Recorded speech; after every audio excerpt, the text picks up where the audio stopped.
पुराने जमाने में अनचाहे गर्भ से ऐसे बचा करते थे लोग। नींबू, आलू और पपीते का होता था प्रयोग। क्या आपने कभी सोचा है कि पुराने जमाने में लोग अनचाहे गर्भ से बचने के लिए क्या उपाय करते होंगे, जबकि उस समय में तो कॉन्ट्रासेप्टिव पिल्स और कंडोम जैसे उपाय भी नहीं थे। आपको लगता होगा कि गर्भ निरोध के उपाय आधुनिक जमाने की खोज है, परंतु प्राचीन काल में भी कई उपायों को गर्भ निरोध के रूप में आजमाया जाता था। हालांकि वैज्ञानिक अनुसंधान के कारण आज हमारे पास कई कारगर तरीके उपलब्ध हैं, जबकि प्राचीन उपायों की पुष्टि करना थोड़ा कठिन है। लेकिन कुछ जानकारियों से यह मालूम चलता है कि प्राचीन काल के उपाय कुछ ज्यादा सफल नहीं थे और कुछ उपायों तो ऐसे थे जिनके बारे में न तो आपको मालूम होगा न ही आपने देखा और सुना होगा। आइए जानते हैं कि कैसे 17वीं या 18वीं सदी में लोग गर्भ निरोध के उपाय अपनाया करते थे। एक नींबू।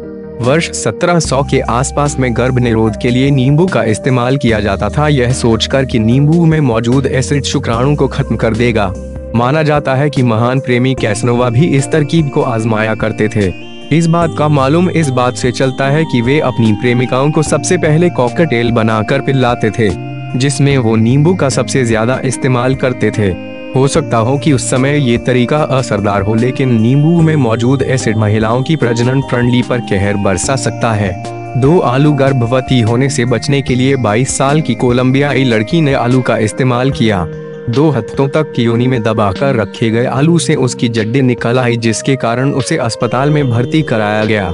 यह एक तरीका मरीज की मां ने बताया था, क्यों वह अपनी बेटी से सेक्स से जुड़ी बातें करने से कतराती थी। 4 जैतून का तेल। अरस्तु द्वारा लिखी गई किताब हिस्टोरिया एनीमियम के उल्लेख से पता चलता है कि उन्होंने कई बार जैतून के तेल को गर्भ गिराने के लिए इस्तेमाल किया था। किताब के उल्लेख से पता चलता है कि अगर जैतून के तेल को देवदार के तेल या सीसा या लोबान की मलहम के साथ मिलाकर गर्भ पर लगाया जाए तो गर्भधारण रोका जा सकता है। हालांकि यह काफी अप्रभावी और खतरनाक था। 6 पपीता। कई एशियाई देशों में कच्चे पपीते का सेवन गर्भावस्था से बचने का एक हल था।